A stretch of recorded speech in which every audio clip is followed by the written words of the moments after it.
Hello. So today I'm going to look at how to draw cartoons and caricatures by Usborne. And while this is geared towards a younger audience, it is extremely helpful also to adults. So don't pass this by if you're an adult who wants to learn caricatures, because the information is just as good for you as it is for younger people. It just is written in a way that also appeals to younger people. So it gives you a quick overview of what the book is about. It's going to be showing you how to do caricatures, which are exaggerated versions of people's faces.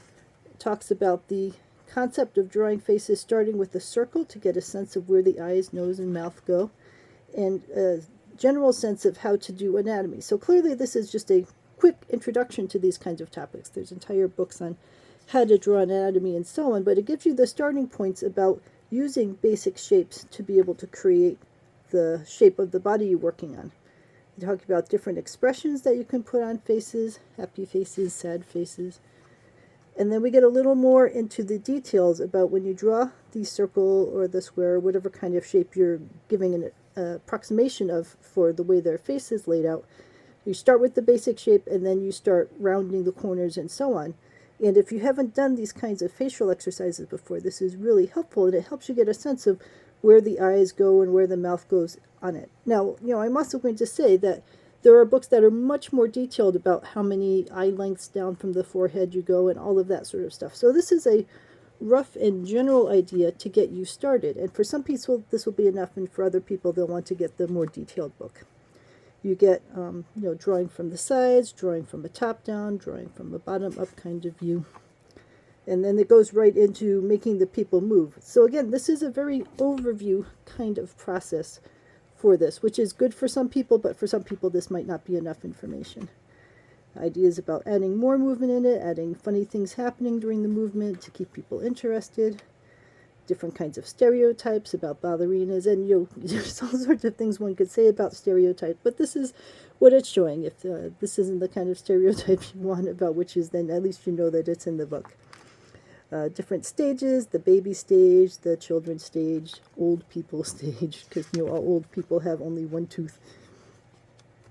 Little bits about perspective and how things fade back. But again, that is a super short description of how vanishing point and perspective works. So all of this is an overview to get someone started. And if they want more help, then they should probably go to YouTube or other books to give all those details. A little bit about humor in cartoons, a tiny, tiny bit about the supplies that people could use, a little tiny bit about strip cartoons, and again, this is enough to get you started on it, but there are entire books about how strip cartoons work and how to do them properly. Kitty, you can't lay right there. Or at least you could lay there, but I don't want you to right now. All right, more about comic strips about how to plan out the frames. Sweetie. Little about putting shadows and adding sound effects, like verbal sound effects, not like it actually makes noise for you.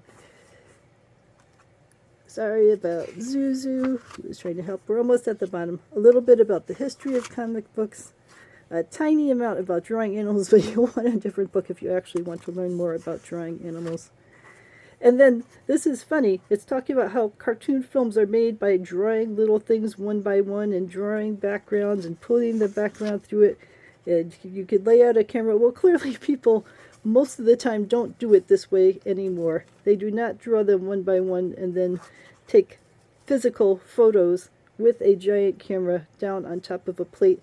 We have all sorts of much easier to use tools nowadays. But it's interesting for people to see how it used to be. And if you want to actually do it in modern times, you probably need a different book that's more up to date to give you that information. Kitty, you're so helpful.